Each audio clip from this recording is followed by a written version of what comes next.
Ozone engine. Having heard the essentials about gas 2, we can now move on to gas 3. I have dedicated the booklet from 2021 to the subject, water engine with ozone, among other things a CO2-free operation of vehicles. The book forms the basis of this presentation. First of all, I take the conventional combustion engine. It is both an example and a model for the aspired ozone engine. It is to be understood with Bohr's atomic model under the quantum number n equals 3. After that, I will give practical examples of gas 3, before it is water.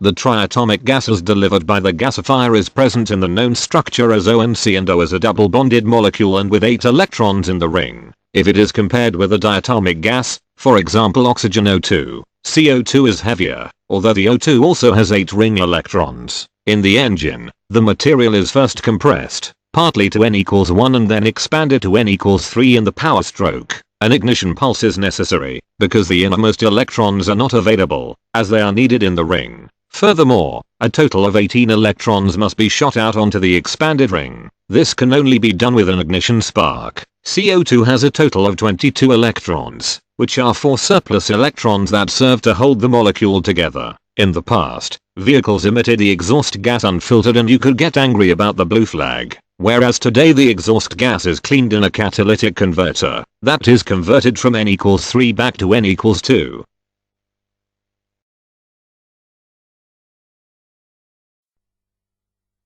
Not too much of a step is necessary if you want to replace CO2 with O3. With ozone, it is slightly heavier in gas 2 than CO2 and also has an electron ring of 8. This material is also first compressed, partly to the liquid state at n equals 1, in order to be able to expand to n equals 3 afterwards. Here we see gas 3 of the ozone engine. The O3 has 24 electrons. These are the 24 18 in the ring, which are 6 surplus electrons. The ozone molecule uses these 6 electrons as optimally as possible. One O is connected to a second O with 2 electrons each. This results in the very compact nucleus as shown on the bottom right. Apart from that, the ozone does not differ from the CO2.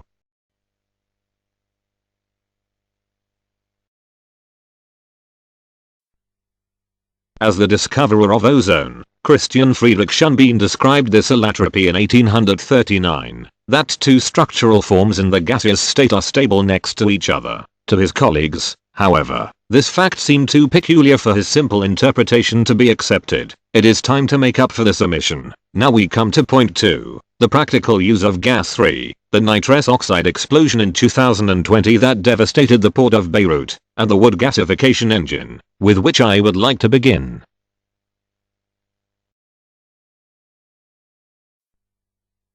During the war years, it was difficult for private citizens to obtain fuel. It was therefore common to obtain the combustible gas from heated wood. It was only 50% possible, too little to break records, but it was enough to move the vehicle.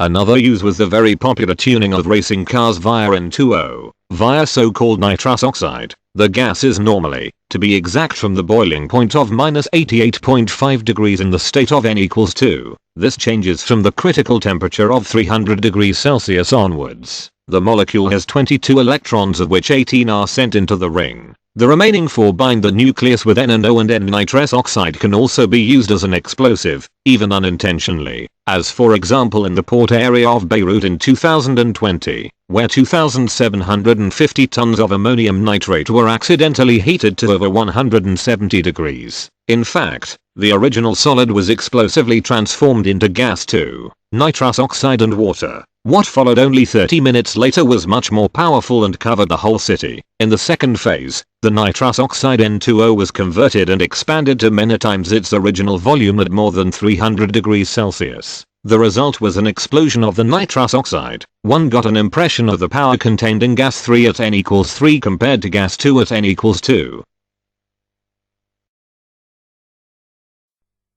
The ideal fuel is water. We know and appreciate it as rain with n equals 1, as mist with n equals 2, and with n equals 3 as lightning. We can also call the car we are aiming for a thunderstorm machine, because the explosive state is the desired one. Water can be magnetic or non-magnetic just like hydrogen. Both versions can be distinguished by the Stern-Gerlach experiment. Starting at low temperatures, the ones used by humans, the perostate in all its variants is well known. Here, the magnetic moments compensate each other. However, we are primarily interested in the magnetic orthostate, in which the rotation takes place in the same direction. In the ortho structure, the magnetic moments add up. Here, the structure n equals 1 is to be assumed.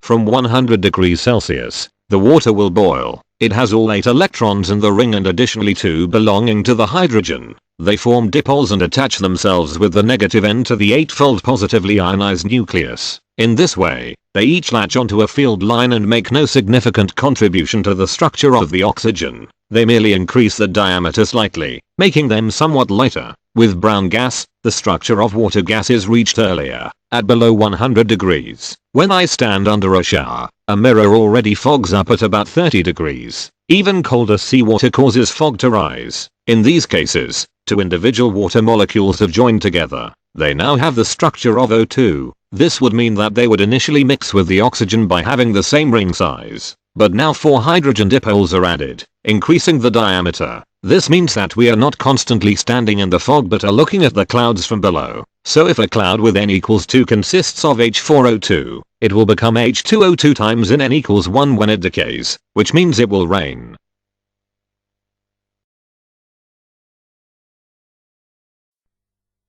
We have stratification in nature. At the bottom, in cracks and sea basins, the water collects. At the surface, fog forms and rises rapidly, to about 1000 meters. It consists of H4O2. It could also consist of 3 water molecules, and rise to even greater heights, up to 7 kilometers. It always comes down, mostly as rain, when the clouds are pressed close together. When it gets dark, when from above the clouds collide with such clouds formed by H4O2, then an ignition spark, that is lightning, can occur. We have found here the model of a water engine. The conversion of water 1 into gas 2 is known from the steam engine. It is the 1670-fold increase in volume that pushes the piston forward and propels us forward. The volume increase of gas 2 into gas 3 is not known, but it can be calculated to be 19,000 times the increase, while the water 1 in gas 3 can mean 1.2 million times the volume.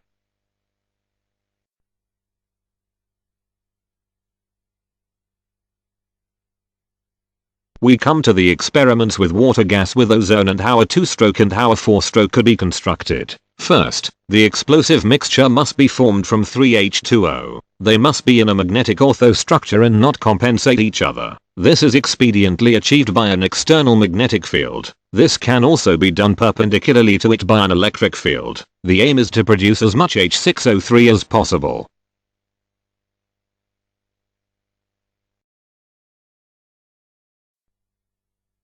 From 3 liquid water molecules, a highly explosive gas molecule H6O3 is to be formed, which explodes at an ignition temperature of over 374 degrees Celsius. This corresponds to the structure of ozone, enriched by 6 hydrogen dipoles. The core of O3 consists of 3 oxygen atoms and 6 electrons. As an ozone, each oxygen atom is connected to 1 oxygen atom and 18 electrons are in the ring. In between there are 6 dipoles, and that gives for the fusion of 3 times H2O equals H6O3, that is 30 electrons. Now we still have to build the motor.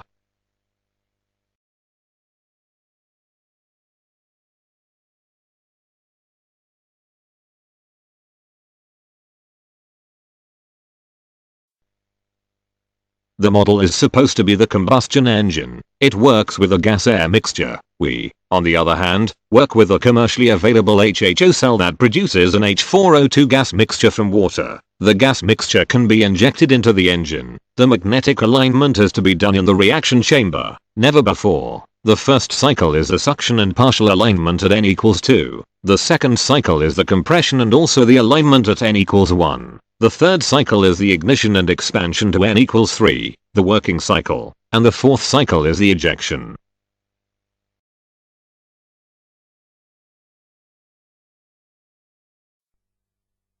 A 2-stroke would also be conceivable. For this, the working cycle would have to be maintained, while ejection, suction and alignment and compression could be merged into a single cycle.